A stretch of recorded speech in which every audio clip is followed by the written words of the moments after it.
You mentioned the ether in the sense of this, and we were talking about the piezoelectric. Now that's coming from the sea, but what was happening with the ether and these star forts, do you think?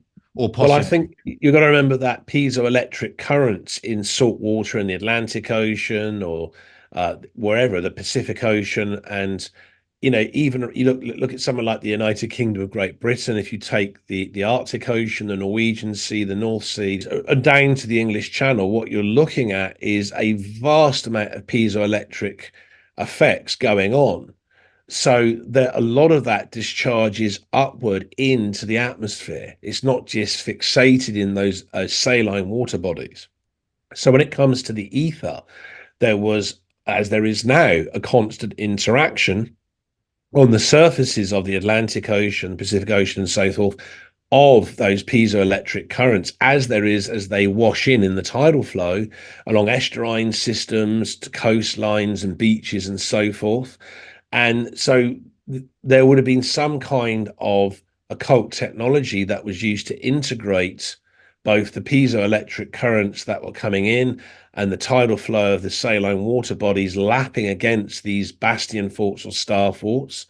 And as I said earlier on, then a lot of the stored piezoelectric currents building up in these literally vast capacitors, which is really, what these etheric units of piezoelectricity were, these star forts in one sense, could Mm. then be literally transmitted via various type of metallic areas or antennae to many other locations, including to other star forts. They were like modern day Electricity. stone circles, right? You'd see them like that in some ways. They Yes. had that bit. Yeah, I mean, it makes sense that to some degree. There's a number of complexities here. We have to remember that the collective psychology of these Nordic Tatarians and the Turkic peoples in the civilization of Great Tatar in the Old World Empire was radically different in terms of how they viewed Mother Nature, how Yeah, they understood the motion of salt water.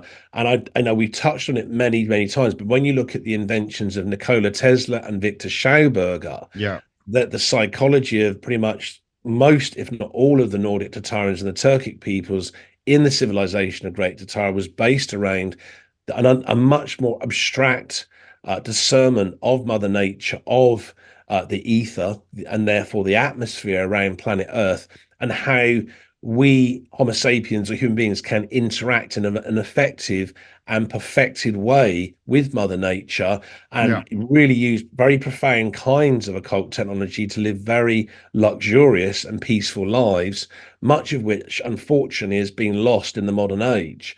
And So when it comes I, to these star forts, there's this perception filter that's going on mm, where Western science is looking at it from one perspective, but they're not taking into account what went on with Great Tatar in the Old World Order simply because they refused to acknowledge that civilization even existed. So it's a mute argument to then start considering what other purposes these bastion forts or star forts were therefore being used for, and yeah, whether or not many of them were rebuilt. But when they were rebuilt, that was the historic narrative that was placed into motion, stating, well, they were built during 1540, or they were built in 1713, and there yeah. was nothing there before that. And then you go and research the architectural or technical drawings, you look at the aerial schematics, and there's nothing there. There's not even listed or credited any architect or civil engineers.